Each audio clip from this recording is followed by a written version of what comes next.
Hi there, it's Llarold, and today we have a spec preview for Windwalker Monks. Like all of the other spec previews we've made, this is based on exactly where the spec is at the moment we're putting together the video. Blizzard could roll out a bunch of massive buffs for Windwalker 2 days after this video goes live, kinda like they have with some of our other videos, and if they do, cool. Anyhow, let's get to it. Unlike a lot of the other specs we've covered, Windwalker Monks have gone through a lot of changes throughout the beta, and they've seen talent setups that looked radically different from those on live. Here's the weird part, most of those talents have been rolled back, and Windwalker doesn't look dramatically different from live now. It feels updated, and there is enough good new stuff to be excited, but unlike where it was earlier in the alpha, it still feels mostly like Legion Windwalker. I'd say that's a good thing. Like everyone else, Windwalkers are losing their legendaries and artifacts, and losing Strike of the Windlord is the biggest loss in moving into BFA. Oh well, bye-bye. Blizzard hasn't added any new baseline rotational abilities to Windwalker Monks, but they have added an amazing new passive to all monk specs, Mystic Touch. Dealing damage makes all enemies take 5% extra physical damage. This might affect Windwalker rotations in AoE in a weird way, where you would want to jump in and cast Spinning Crane Kick right off the bat to debuff all the mobs for your group before knocking out your normal AoE rotation. That shouldn't be too big of a deal though, and 5% more damage is an awesome group utility for a spec that's basically had none for several expansions. Additionally, all monk specs will have leg sweep baselines, so that's neat. It's now a 3-second stun on a 1-minute cooldown, but hey, free talent row. It's a good trade-off.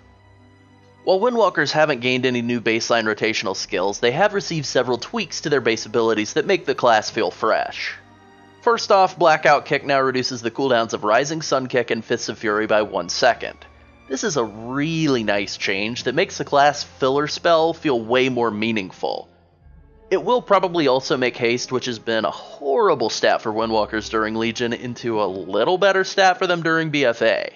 Maybe not, I'm not Mr. Simcraft, but you know, hopefully Haste's a little better. Fists of Fury now deals max damage to its primary target and reduced damage to secondary targets. Overall, this is a nerf, and if your primary target dies, you'll just continue doing reduced damage to everything that's left. Not my favorite change. Spinning Crane Kick's cost was reduced to 2 chi. Boy, that was a tough sentence. It's also a great buff that makes Windwalker AoE a lot easier to use, and it just feels really good. Mark of the Crane, the buff that increases your damage with Spinning Crane Kick based on the number of targets you've hit recently with Rising Sun Kick, Blackout Kick, or Tiger Palm, has been reduced from a 40% buff per stack to only 10%. This is a big nerf, but it makes Windwalker AoE damage scale a little bit more linearly. This means they can buff Windwalker's AoE against smaller groups without the class becoming ridiculously overpowered against large groups. It also means the class doesn't have to be terrible against small groups in order to compete on large groups, so it really goes both ways toward making the class a bit better balanced. The cooldowns of Paralysis and Transcendence Transfer have both been increased to 45 seconds. These are modest nerfs, but nothing too interesting. Finally, Gale Burst from the artifact weapon has been baked into baseline Touch of Death, so maximizing your DPS on the target you've just hit with Touch of Death is going to continue on as a core gameplay mechanic of Windwalker Monks. I see nothing wrong with that. Alright, that covers the base class stuff. Let's look at talents. The talent tree looks mostly the same. 5 talents have been replaced, and a few more have been redesigned. Just going down the tree, Power Strike, Summon Black Ox, Statue, Healing Elixir, and Chi Orbit have all gotten the axe, and Leg Sweep was made baseline. Now let's go through the tree and break it down. The first tier of talents looks the same as on live, but Chi Burst has actually gotten a very serious buff. In addition to being a good AoE damage skill, it now generates 1 chi for every enemy it hits. That's pretty crazy. With its travel time and large-scale AoE where mobs are split up a bit, you could potentially game it to generate even more than 5 chi by casting Chi Burst, then using a big chi spender like Fists of Fury. It hits the targets in front of you and generates chi, then you spend that chi, it hits more targets further away after you've spent the chi and generates even more chi. Chi Burst is now seriously great. Chi Wave is still fine in single target, although the fact that it's named Chi Wave and doesn't generate chi seems like an oversight now. And Eye of the Tiger's just still not very good. Not much more to it than that. The second tier is unchanged from live. Tiger's Lust provides the most controlled mobility by far, Chi Torpedo is great for covering a bunch of ground very quickly, and Celerity is more rolls. Yeah. The third tier has the first talent replacement and features changes to all three options. Ascension now increases your maximum energy by 20 in addition to its other effects. This will help a little bit with opening burst, and is good for world content, but seems like it's going to be a bit behind the other options in the tier for instance content and rating.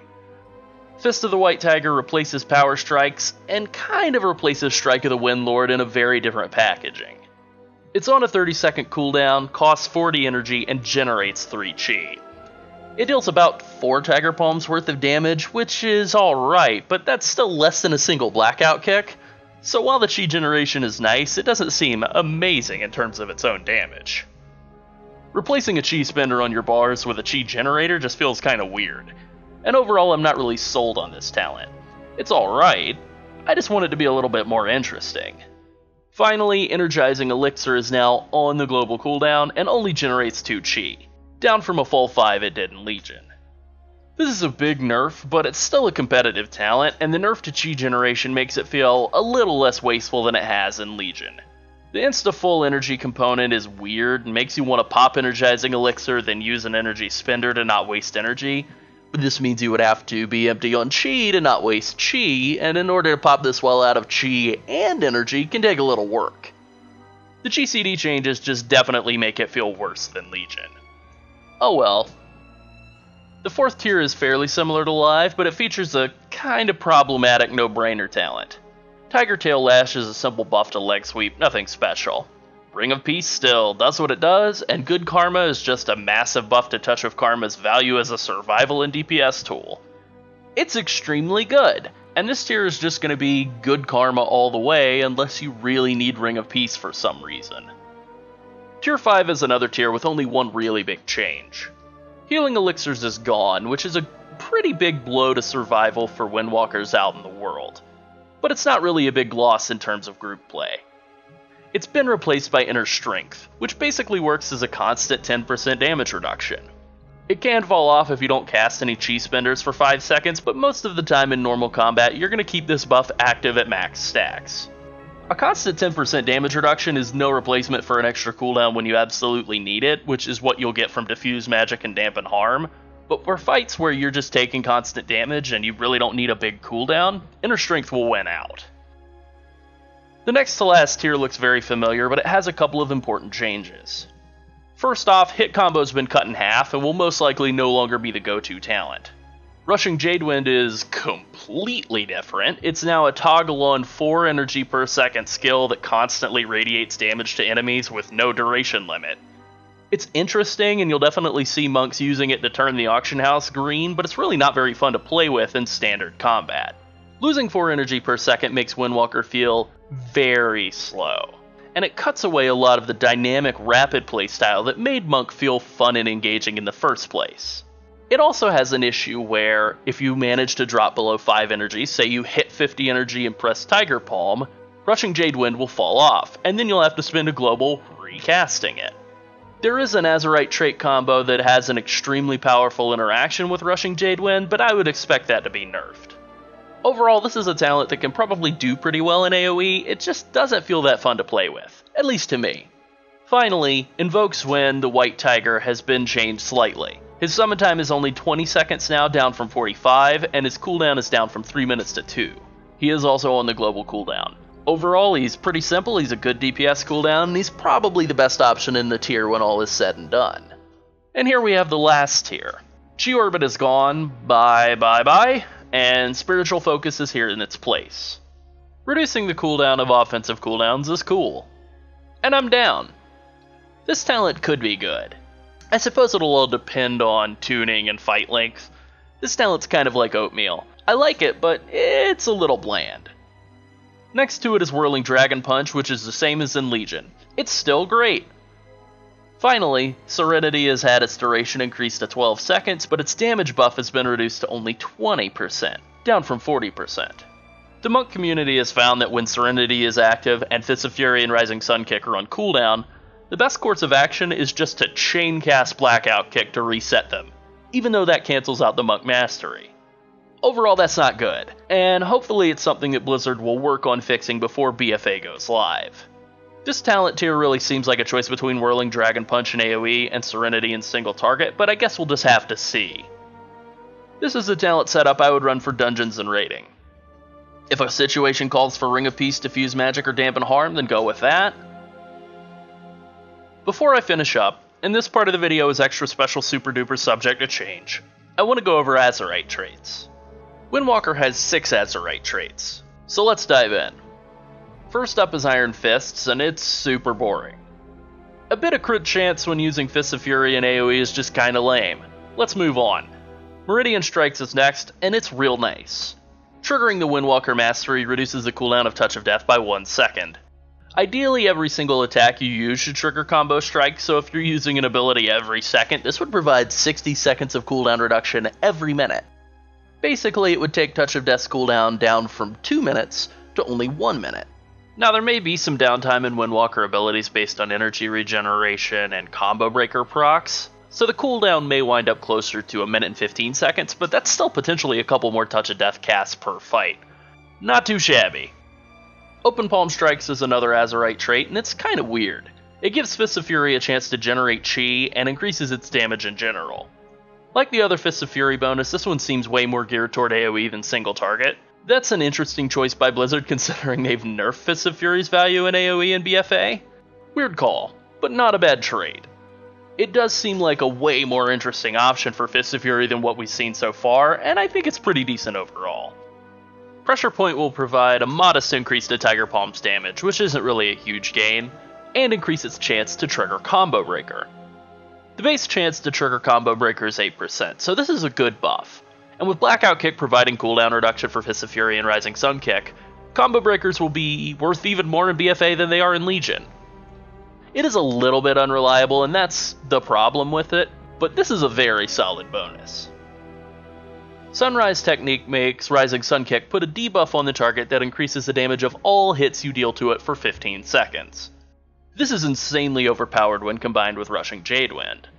I wouldn't expect for that combo to live on into BFA, since it basically turns Windwalker Monks into the Terminator. I thought earlier on in the beta that this buff had been changed to only affect a single hit, but that doesn't appear to be the case in the data mining. I would expect something like that to happen though, since this most likely will not go live as it is right now. Last up is Swift Roundhouse, which rewards using Blackout Kick to reset Rising Sun Kick's cooldown with a little extra damage too. This is another oatmeal buff. It's good and I like it, but it's bland.